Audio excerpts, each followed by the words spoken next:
Falegnameria Paludetto. Da più di 60 anni. Il legno su misura a casa tua. TG Plus News edizione di Venezia, buonasera. Apriamo il nostro notiziario con la cronaca. Domani, venerdì 12 gennaio, è prevista la sottoscrizione del contratto con il consorzio stabile SIS Via del Mare SpA, che si è aggiudicato il project financing dell'intervento Via del Mare, collegamento A4, Jesolo e Litorali. Lo ha annunciato il presidente della Regione del Veneto, Luca Zaia, il quale ha commentato: la nuova superstrada, che sarà solo l'inizio di un percorso per raggiungere e servire anche l'area di Cavallino Tre Porti, si inserisce in un 2024 ricco di grandi cantieri che, viste anche le Olimpiadi Milano Cortina 2026, stanno potenziando e riqualificando la rete infrastrutturale della nostra regione.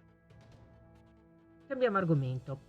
Sono oltre 60 gli appuntamenti cittadini organizzati dal Comune di Venezia in occasione del prossimo 27 gennaio, giorno della memoria.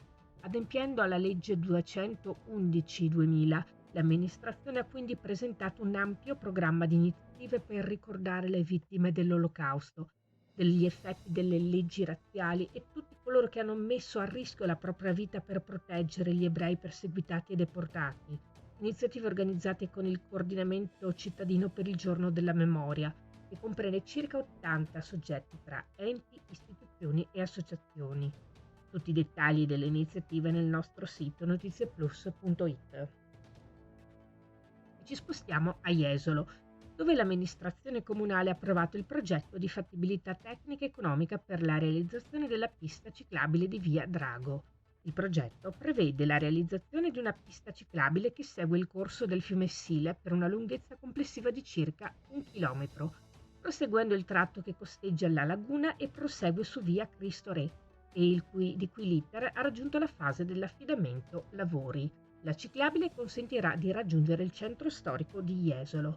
L'importo totale del progetto ammonta a 1.600.000 euro, spesa che sarà sostenuta per circa 500.000 euro con risorse del FESR.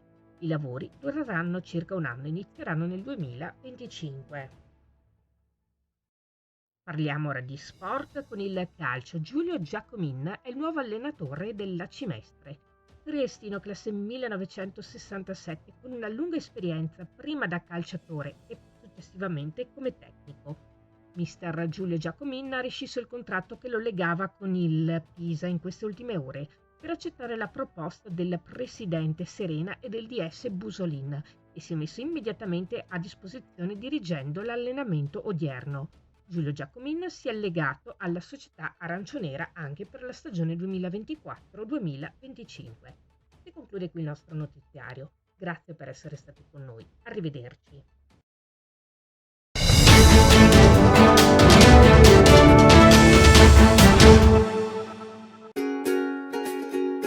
Falegnameria Paludetto.